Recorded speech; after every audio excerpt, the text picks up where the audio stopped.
Olá, tudo bem? Vocês querem fazer intercâmbio, mas não sabem falar inglês? Não se preocupem, tem solução. Se você está pensando em fazer um intercâmbio, mas ainda não domina o inglês, não se preocupe, ainda há opções disponíveis para você. Portugal, onde há muitas oportunidades de intercâmbio.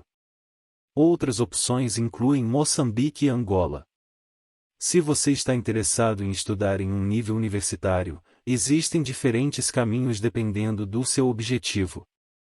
Se você quer fazer graduação, o Exame Nacional do Ensino Médio, ENEM, pode ser uma boa opção. Se você quer fazer pós-graduação, é necessário reunir documentos como histórico escolar e cartas de recomendação para fazer sua inscrição. Você também pode procurar oportunidades de intercâmbio através da sua universidade de origem. Algumas universidades brasileiras têm convênios com universidades portuguesas, o que permite aos alunos selecionados participarem de programas de intercâmbio.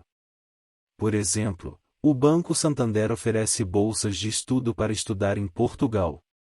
O custo de um intercâmbio em Portugal inclui taxas de matrícula, moradia e alimentação. A anuidade para estudar nas universidades portuguesas é conhecida como propinas. Se você não tiver dinheiro suficiente, existem bolsas de estudo e outras opções de financiamento disponíveis. Embora muitas universidades portuguesas sejam públicas, ainda é necessário pagar a anuidade. O valor varia de acordo com o curso escolhido, sendo que engenharia e letras, por exemplo, têm taxas diferentes.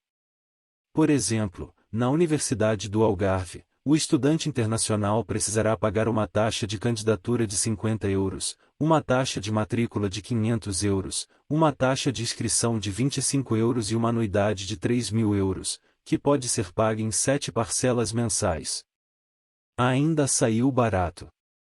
Gostaram?